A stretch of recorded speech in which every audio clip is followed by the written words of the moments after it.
Okay, hello everyone and welcome to another episode. We're here at the gate of the Nightfallen lands, which is an optional outpost with pretty much nothing to do here, but it is a quite a cool little hidden place because it's modelled after the Sunspears sanctuary, sort of after it had fallen into torment, which is quite cool. Let's read the description of it, and it is over here. The gate of the Nightfallen lands is the entrance to Abaddon's staging ground for his ultimate invasion of the living world. Beyond this gate lies the dark god's corrupted nightmarish versions of reality, which will eventually overlay onto the real world, bringing about nightfall and extending Abaddon's realm of terror into the lands of Alona and beyond. I find it interesting that this is called the gate of the Nightfallen lands, plural, and yet the only place that we actually find in the Realm of Torment that's modelled after somewhere in the real world is the Nightfallen Jahai, which is this one place. There are other places like that. If you think of Tyhark Orchid mission, that's a whole explorable area. As I said before, after you complete sorry, not Tyhark Orchid, the Jenner's Horde mission, which we saw when the garden fell into night. After that mission, actually that entire place, until you complete the game, is completely corrupted. So that is a whole explorable area. And I'm wondering if maybe their original idea was that you'd be able to access that explorable area from this outpost, perhaps. But they never ended up doing it. And there's also another one. If we chose Maloney instead of Kos, we would have seen I can't remember what it's called. What's it called? The explorable where Ronjok is. That would have actually become fully Nightfall as well, and that's a whole explorable area. So I'm wondering if maybe they were going to be here, but in the end they weren't, so the outpost became a little bit more pointless. Anyway, some tormented souls. We who walk these dark paths salute your courage. I pray to Balthazar, who has forgotten me, that you will see Alona once more. Yes, I hope I'll see it as well. And of course, that's the main outpost there with that big sort of scary looking tower that we can never really climb to. Speaking of which, let's go back to the Gate of Torment. In the last episode, you saw me introduce myself to the Odd Bodies, a very odd bunch of adventurers and fighters down here in the Realm of Torment. We will be seeing more of those, but not for a little while. So I will cash in this reward and we can continue with the main quest. A couple of episodes ago when we first got down here, I did hint at who we might be meeting in this main quest. And we'll see her soon enough. So let's quickly grab this reward. Oh, and the other thing we may as well do while we're here, just before we do that, I love the way the sky looks. Look at that. Some people actually said, I don't know if we can see it very... If you look like here, can you see like these spikes on the back? Some people like try and talk about these perhaps being the elder dragons. Like you can see like these are the skeletons. I don't personally subscribe to that. I just think that these are cool things like demons you can see in the sky. But it's an interesting idea that maybe that's got something to do with the elder dragons. Right, so here's Thurnis. This is the father of the guy who's the leader of the Odd Bodies, and he hates his son. He says, the captain gave me a very interesting report. Oh yeah, because we met them and they had found something out which they didn't tell us. He claims that Abaddon's forces are summoning a new demonic ally, a powerful being known as the Unseen. I love how, have you noticed how all of the really powerful demons are all called the and then something? So we had the Hunger, the Blasphemy, the Unseen. There's another one that I think we saw a couple of episodes ago. It's quite cool the way they do that. It is a terrible creature, the likes of which we have never seen before. It is clear to me, however, that he has no proof and is simply compensating for his past indiscretions by fabricating a dire plot. In any case, you have my thanks for returning him and his squad. Well, these guys nearly died out there, if you remember. They were all weak. They'd been out for weeks, didn't they say? I don't think he'd come back and lie about that. Mind you, I don't know him very well, so maybe he is lying, or maybe we'll see something more about the Unseen later on. Okay, right, so we've done that. Let's go to the Shadow Nexus, which I believe is down here. Yeah, so this is the Shadow Nexus. This is a challenge mission. Easily missed, as I said in the last episode, where you can get your people some more armor. I think the whole idea is this is kind of where Abaddon is creating the portals that send people into the real world. As we've been going through, we've seen these vortexes and stuff that let things come out, and even one of them sucked Cormyr into this realm. And I believe this is sort of where all of these portals sort of originate and are created. It's only a 4-man challenge mission. I like this. This is something I always wanted Guild Wars to do. They always kind of fell into the trap of you start the game and you you have 2-man parties, and then it's 4-men, and then 6-men, and then 8-man areas. And that's kind of what they always did. I always thought it'd be interesting if they made things difficult by having like maybe 8-man areas and corner, for instance, to put this in the context of Nightfall. 8-man areas and corner, but then maybe when you get to the Desolation, it's now only a 6-man area or something like that. I think that would have been really cool. But maybe they just didn't like the idea of doing it because they didn't want people complaining that they couldn't play with their friends or something stupid like that. But yeah, okay, so this is where the challenge mission takes place. Lots of vortexes. I will speak to the guy. We're not actually going to go into it, though, because I'm eager to get on with the main plot. You can see a big waterfall here. And an upside-down waterfall. These are really cool. You see some of these. I think that's awesome. We'll see lots of water as we're down here. It's a brilliant little touch because, obviously, Abaddon is the god of secrets and water, which is pretty great. Anyway, so... The Whispered Crusader. It is lucky you're here, friend. The torment rifts are spreading and nightfall is close. If you're here to help us with the problem, I'll tell you everything you need to know. Just ask. So, the Order of Whispers. This is why these guys are awesome. These people have come into torment. They're actually down here. Real people fighting the good fight down here. It's pretty cool. And I think they were here before we were here. Anyway, what's the nature of the challenge? The Marganite portal mages are opening torment rifts between our two worlds. They gather at the rifts to begin the invasion and to open additional portals. Defeat the portal mage at each rift to close that rift and hold them off before they can open more. If you aren't fast enough, they will be able to tear a hole in the fabric of our dimension that we cannot close. Right, and the other things I think will just be hints. And it's kind of a survival mission, just like most of the challenge missions. And yeah, you can get new hero armor from this guy, which I will get. Norgu and General Morgan we can get armor for. I will show you that later on, but not for now. Okay, so, oh, we can read the description as well. Oh, so the Shadow Nexus is here. The Shadow Nexus is but a single shard of reality left behind by the 5 gods when they imprisoned Abaddon. Once used to control access to his realm, Abaddon has turned their clever scheme upon them, and now uses the Nexus to send his foul spawn of torment to invade other realities. So you can just see all these areas where the 5 true gods failed and completely fucked up their plans to keep Abaddon away. And this is really important, I think, because some people sort of forget that think that the gods in Tyria are... Yeah, we'll leave Melania out for now. Think that the gods in Tyria are omniscient and omnipresent and stuff. They're not. They seem to be just mortals, and they make mistakes. And they've made one hell of a mistake here. Abaddon's just taken his prison and made it his own. Right, so Pahai has the primary quest for us. Right, so he says, you there! You're one of the Sunspears, right? I can't believe any of you actually showed up. Alive, I mean. Well, I guess Cormyr was right about you, Sunspears. What's that? Yeah, I know Cormyr. Oh, that reminds me. Cormyr said I should send you and Dunkoro out to the Nightfallen Jahai to meet her as soon as you arrived. She wants your help coming up with a plan. Huh, what do you know? I never thought I'd actually have to deliver that message. Cormyr's here, we have to see her. Right, yes, so Cormyr is here. Last we saw her was when Palawa Joko escaped. Oh, speaking of Palawa Joko, before we do that, back to the Gate of Nightfallen Lands. Yeah, Palawa Joko escaped at the monument of his defeat, if you remember, and just before that, Cormyr took us there. Without her, we never would have known him, and we never would have been able to get across the Desolation and stuff. And she was dragged into torment. She'd been blinded. She'd been fighting back in Istan and preparing everyone and stuff like that. And yet she was still going, she'd been having bad dreams, and she completely fell into torment. And yeah, of course, that means we actually find her here. Anyway, here's something quite interesting. As far as we can see, Palawa Joko doesn't get on with Abaddon. He's immortal. Abaddon wants to strip the world of mortals, as far as I can see, and replace it with the Marganites and make it fall into torments. But Palawa just wants to rule the world with real people there. So they're kind of at odds with one another. But Abaddon obviously has some thoughts about Palawa, because look, the shrine to his defeat is completely different here, and you can kind of walk inside it. Like maybe this was the entrance to the tomb or something. I don't know. What do you guys think? This is so weird. It's really... I love how confusing it is to think of what Abaddon and Palawa actually think of one another. If Nightfall comes, is Abaddon just going to turn around and fuck over Palawa, or does he want him as like a general, or what? I mean, how do their goals differ? But obviously Abaddon knows about him. He's got his own vision of the tomb. Yeah, it's just quite interesting, isn't it? There's some bones around. God knows what that's supposed to mean. Anyway, yeah, so this is the other thing I want to show you. Right, main quest. Let's go do it. We need to go out into Nightfallen Jahai to meet with Cormyr. Okay, here we go, back out into Nightfallen Jahai. Last time we went to the garrison, we went a little bit north to see what was going on with the Sunspear Sanctuary, as you know. This time, Of course, this is Jahai, so there's the Fortress of Jahai. It's not just the garrison, is it? There's the Fortress of Jahai. And they do something quite cool, actually. This quest will take us to the Fortress of Jahai, so in a way, you do actually get to go and explore it. It was inaccessible to us in the real world, but now we're actually going to be able to go to it. Anyway, here is Cormyr. Look at her. She's still in one piece.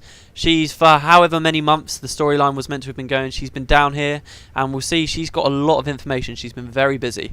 The journey of life is best taken with good company. I love her motto. That's so cool. Right. Uncharted territory. Matt Greenspring, Dunkoro, it's good to see you. As you can see, I'm in a bit of a predicament. Let's get moving. I'll explain as we go.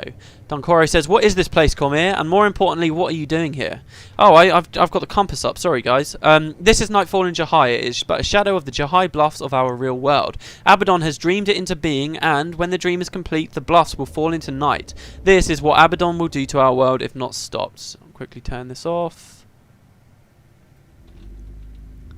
There we go, much better. Sorry about that, guys. As for me, I found myself trapped here, pulled bodily into this realm. I am still blind, yet can sense the pain around me. I fear that I, like others, have been contaminated by Abaddon's touch, and my body and spirit are now bound here by that foul taint. Okay, wow. Well, I'm just happy to see her again, to be honest. This is what I was talking about. Halfway through this storyline ages ago, you remember I said lots of people don't like Cormyr, and they think that she kind of cheats you and stuff like that, and there's too much emphasis on it, and there's not and she spends most of her time just wasting time, and she's not in the plot a lot. But you've got to understand that while she's away from the main storyline, she's off doing stuff. Like, I think this is something people overlook quite a lot, and I really want to stress that, like, she's been here alone in the Realm of Torment, and she's been going out, she's been gathering information, just waiting for the day that somehow she knew, or maybe she was just hoping that we'd actually come back here. She'd been speaking to the lost souls, leaving messages, finding things out. So yeah, you really do have to appreciate what she's been doing off camera. That's the way I look at it anyway. Anyway, she says, all those who come into contact with Abaddon are fated to come here. It is the only way to prevent their contamination of the rest of reality. As long as Abaddon's presence remain, he will corrupt all he can touch, and doom them to eternal torment here. The Dark God of Secrets was contained here once, unable to harm those of our world, but he has begun to break free, and he moves the walls of his prison outward. Unless we defeat him, he will turn all of Ilona into a nightmare realm like this one. So here we get... Oh, Dunkoro's still talking. I'll talk about it in a minute. Defeat him, Cormyr, that's madness. How can we fight a god? There must be something else we can do, some other way to stop this from happening. I've got to agree with Dunkoro. He's always been the man with a plan, and I think he's talking some sense. How can we fight a god? But yeah, okay, so Cormyr mentions up here the contamination. This is why innocent people are coming here. I kind of mentioned it in the last episode. It's because people get contaminated by Abaddon, and the other gods have no choice but to move them here. And of course she's talking about how she was contaminated as well, which we still don't... How did that happen? When did that happen? When was she contaminated? Now, there are quests down here that sort of hint that maybe just coming into the area of torment creatures can contaminate you by Abaddon. But I mean, we've been doing this for a very long time, and we've not necessarily been contaminated, as far as I can see. So I think there's a little bit more to it with Cormyr, and indeed, towards the end of the storyline, we will learn what exactly was her contamination. And I'll tell you now, it's something to do with what was happening right back at the start of the story, which still might seem a little bit insignificant to you, to do with the ruins of Farina and stuff like that. And Cormyr's initial obsession with going through those ruins. Yeah, so yeah, it all does tie back in. Anyway, let's keep going. Let's see what Cormyr's crazy ideas are about defeating a god. And if you look at our quest marker, actually, it's all the way up here, because as I said, we're actually going to go to the Fortress of Jahai.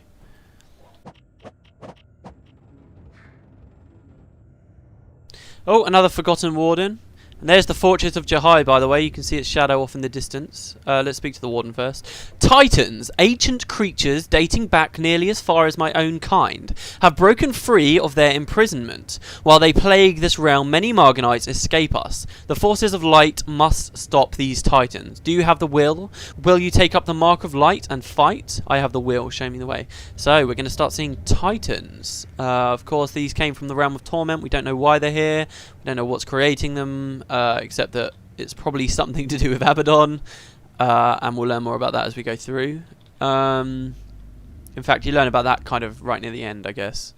Where are we going now? Just keep going north. Thing is, there's treasure here, which I want to show you guys. Do you remember where we first saw centaurs being sort of enslaved and stuff and oppressed by corners? It was in like a little village. It was also near where we first met Hecate. Do you remember that all that time ago? And then we kind of saved them. There's some treasure. If you go there in the Nightfallen version of this area, you can actually find some treasure there, which I'm hoping to show you, because I did miss that bit of treasure out in the Desolation, so I have to make it up to myself. I think it's always a good idea to get this particular bit of treasure as well, because it's not too far from the primary quest track. Oh, we're getting speech. Cormyr says the time for caution is past, Dunkoro. Every moment we delay is another moment Abaddon uses to grow stronger and reach further into Elona. I need your strategic insights, not your doubt. We need a plan. A plan for defeating a god? That may be beyond my strategic capabilities. I understand his doubts. I do. I really do. But, you know, I think, you know, it doesn't express it very well as the storyline goes along. But I like to think that the whole way through this, before every fight, you know, as far as the story's concerned, it was Dunkoro that was sitting there and saying, look, we go here, this is how we do this, this is how we do this. And now I guess this is kind of a bad moment because Dunkoro's kind of lost his faith. But, you know, you've also got Cormyr. She seems to be standing strong. I don't want your doubts, I just need your insights. She's showing that she's a real leader, I guess. You know, she's been gone for a while. She's pretty much dead. Like I said before, I consider her to be dead. Because this is kind of where people go when they die and stuff. And, yeah, she's still being a leader. She's still staying strong. She's worked her stuff out. Right, so here we are. Do you remember this kind of lake here? This bit of the river Elon? That's where the Hecate were before, and this is kind of where we were fighting the centaurs. It's just a little bit off the track because we need to go a little bit north to the fortress. I quite like thinking about where things sort of relate to each other, and in fact, on that note, especially with this big river, this is the River of Souls. Okay, we'll learn about this a lot in the next mission. But what's quite fun about what they did here was, you know, the River Elon provides life to all of Elona.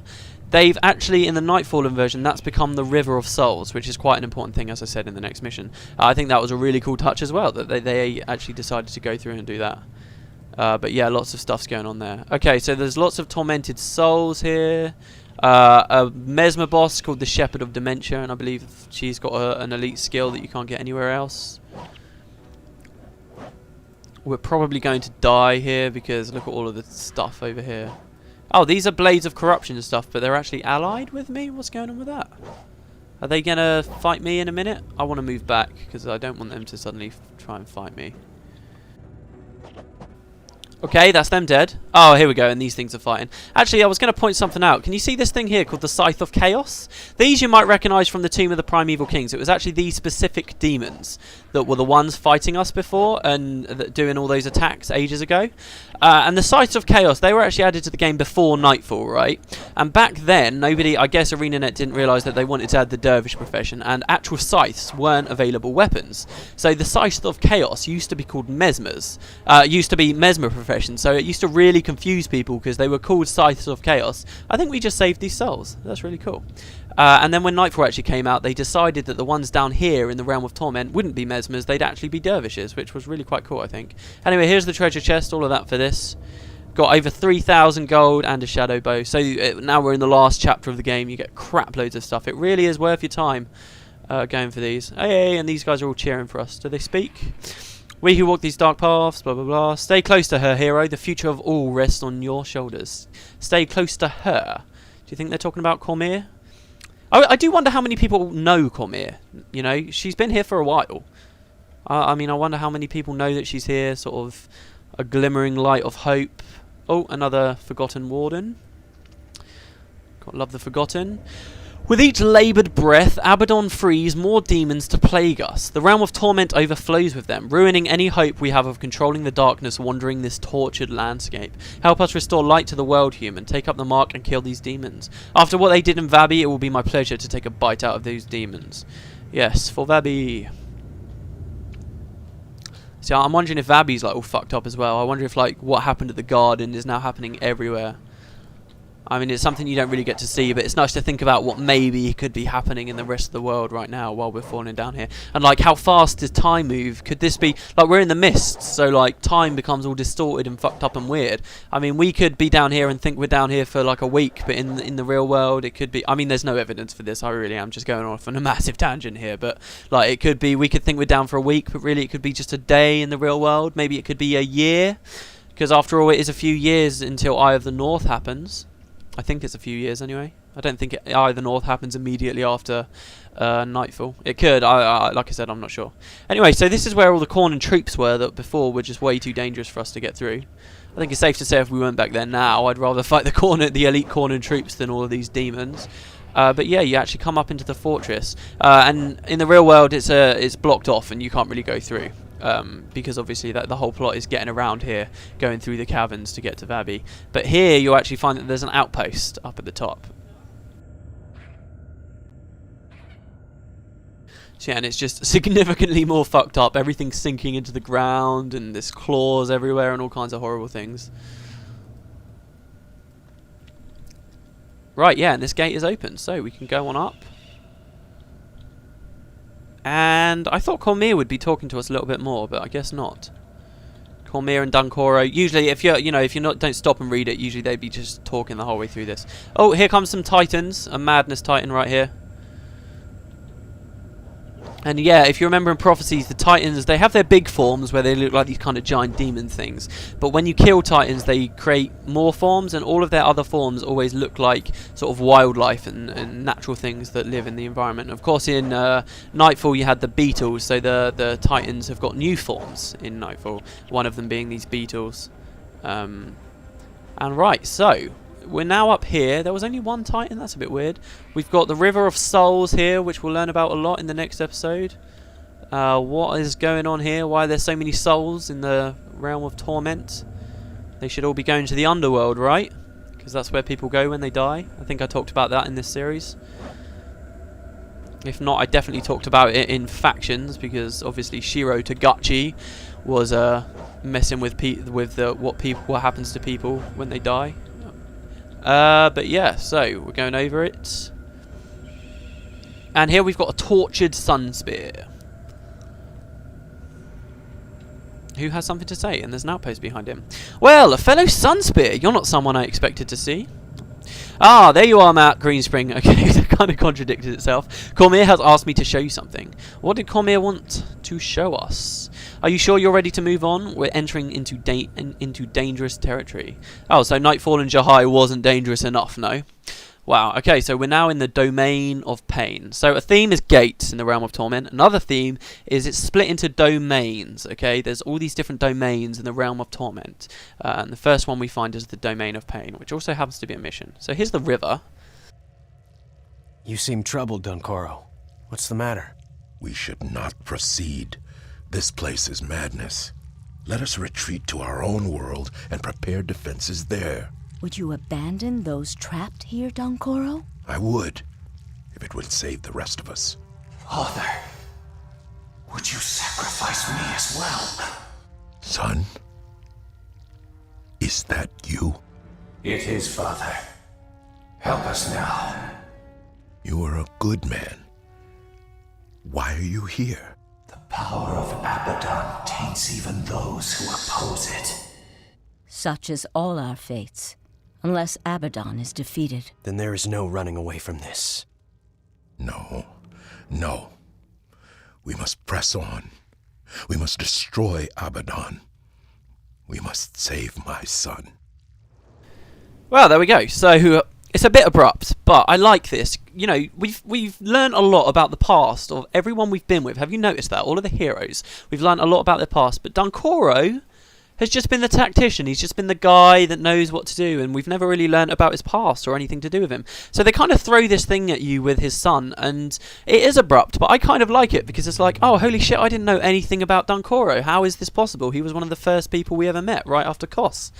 And I quite enjoyed that, and they use that. Dunkoro finds his grounding. He now thinks, do you know what, we've got no choice. He kind of mentions going back to the real world there. There's other times where they mention that we can't leave the real world. So maybe he was just suggesting that we find a way out. I know that we're supposed to be trapped down here. But yeah, so this is the next mission. We learn about the River of Souls. Innocent people, they're in the Realm of Torment, even those not tainted by Abaddon. And that's because Abaddon's kind of been doing some shifty work, shall we say. But yeah, Domain of Pain, you can see the sort of area changes a lot. What I quite like about the Realm of Torment is that there's a lot of different crazy environments. They're all messed up, but they do quite well at making them look different. And once again, we're at an outpost, and you see over there, that's the old Gate of Torment over there. Kind of, it gives you the impression it's at the centre of all things, or it gives me that impression anyway. And you can actually see the architecture, like this kind of slimy, fleshy stuff. The closest bit on that area, it's also sort of moved over there, which is quite a cool little touch. Anyway, so let's read the description, then I think I'll end the episode. Any hero arriving at the Gate of Pain knows that they lead nowhere except to pain and destruction. Destruction of sanity, hope, joy, and ultimately an end to life itself. Beyond these gates, the souls of those touched by Abaddon are imprisoned, their existence drained. They are nothing more than spirits who have forgotten their offence in their previous life. So I love the video descriptions, the outpost descriptions here. They're pretty good. I enjoy them.